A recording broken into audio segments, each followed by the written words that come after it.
توصيات مهمة من علماء النفس بشأن كورونا. اعزل نفسك عن الأخبار حول فيروس كورونا، فكل ما تحتاج إلى معرفته أصبحت الآن تعرفه بالفعل. لا تبحث عن عدد الموتى، فهذه ليست مباراة لكرة القدم لكي تعرف النتيجة النهائية. تجنب ذلك. لا تبحث عن معلومات إضافية على الإنترنت، لأنها ستضعف حالتك الذهنية. تجنب إرسال الرسائل مرعبة ومحبطة، إذ أن بعض الناس ليس لديهم نفس القوة العقلية التي تملكها، فبدلا من مساعدتهم ستقوم بتنشيط الأمراض فيهم كالاكتئاب مثلا. استمع إلى القرآن الكريم في المنزل، وابحث عن ألعاب للترفيه عن الأطفال وتبادل الأحاديث معهم وأروي القصص لهم. حافظ على الانضباط في المنزل عن طريق غسل يديك ووضع لافتة أو تنبيه لكل شخص يعيش معك.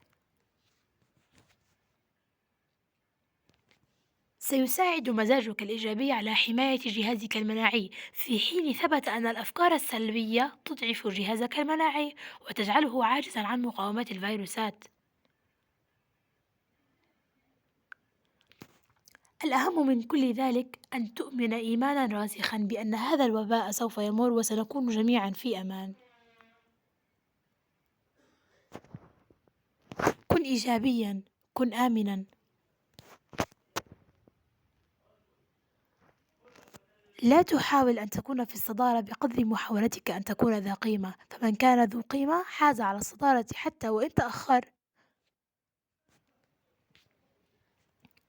فالمبتدأ يعرب مبتدأ ولو جاء بعد الخبر. القيمة الحقيقية للمرء تقاس بما يقدمه من إنجاز. يرعى الله شعورك مهما كان حجمه، فرحك الذي لم تتسع له الدنيا، وحزنك الذي ضاقت عن حمله. رضاك وسخطك، يأسك وأملك، يرعاه كله ويكفل لك جبرا وعوضا وزيادة ومددا، متى اتكلت عليه وفوضته أمرك. الخير الذي تزرعه في طريق غيرك سيعود إليك مضاعفا ليملأ حياتك بالخيرات. المساعدات الطيبة التي تقوم بها بنوايا بيضاء ستظللك بردا وسلاما عندما تشتد لظل شمس الأيام. فكل بذرة تلقيها في الدروب بصدق وحب ستجني ثمارها الطيبة بين يديك طال الزمان أو قصر. الأناقة الحقيقية أن تكون أفكارك أكثر تهذيبًا من شكلك، ومشاعرك أزكى طيبًا من عطرك، وخلقك أكثر جاذبية من خلقتك. فإذا كان الجمال يصدم العيون، فالأخلاق تمتلك القلوب. أتمنى أن يكون الفيديو قد نال إعجابكم. لا تنسوا تضغطوا على زر الإعجاب وتعملوا اشتراك في القناة وتفعلوا الجرس ليصلكم كل شي جديد.